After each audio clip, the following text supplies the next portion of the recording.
పొద్దంతా కాయ కష్టం చేసి దేశానికి బుక్కెడు బువ్వ పెట్టే రైతన్నకు పెద్ద దోస్తు ఎవళ్ళంటే ఆయనకున్న ఎడ్లే.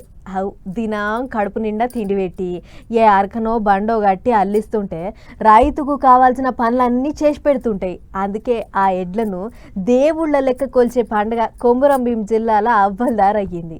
మరి ఎట్లెట్లా అయ్యిందో మనం కూడా చూసేద్దాం పార్రి.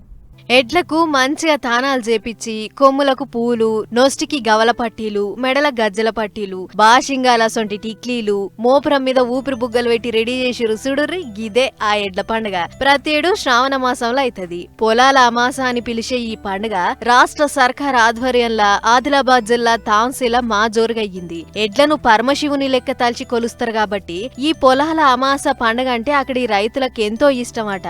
అందుకే శివయ్య గుడికాడ కోలాటం భజనలు చేసుకుంటా మా సంబరంగా ఆడి పాడేర్రు. అంతకంటే మొదలు తోలు డప్పులు కొట్టుకుంటా పీకలు ఊదుకుంటా ఎడ్లను గుడికాడికి తోలుకొచ్చిర్రు. ఇక చూడరాదుర్రి ఎట్లా ముస్తాబ్ చేసిర్రు. ఒక్కో ఎద్దు ఒక్కో గంగెద్దు లెక్కనే ఉన్నది. గిట్ల ఉమ్మడి ఆదిలాబాద్ జిల్లాలో అయ్యే ఏ పండుగనైనా చాలా ఇచ్చంతరంగా ఉంటది. వాళ్ళ కట్టు బొట్టు సాంప్రదాయం ఏది చూసినా చూడముచ్చటగా ఉంటది. అందుకే పొలాల అమాస పండుగ అవుతుందని తెలవంగానే ఎక్కడెక్కడికెంచో శీతం మంది వచ్చిర్రు చూస్తానికి. ఇక శివయ్య గుడికాడ పూజలు కాగానే రైతులు వాళ్ళ ఎడ్లను గీ తీర్ల గుడి చుట్టూ తిప్పిర్రు. ఎడ్లు గుడి చుట్టూ ఉరుకుతుంటే చూసినోళ్ళంతా మస్తు మురిసిర్రు. ఆ టెంక వాటికి ప్రసాదాలు తినిపించి ఖుషి చేసిర్రు. ఇటు జైనూర్లో కూడా ఇట్లనే ఎడ్లను మంచిగా సింగారిచ్చిన రైతులు శివాలయం చుట్టూ తిరుగుతుంటే చూడొచ్చినోళ్ళంతా కళ్ళ అప్పజెప్పి చూసిర్రు. అయితే ఉరుకుతున్నంత సేపు ఏ ఎద్దు ఎవరిని ఓడుస్తుందో అన్న బూగులే ఎక్కున్నదట.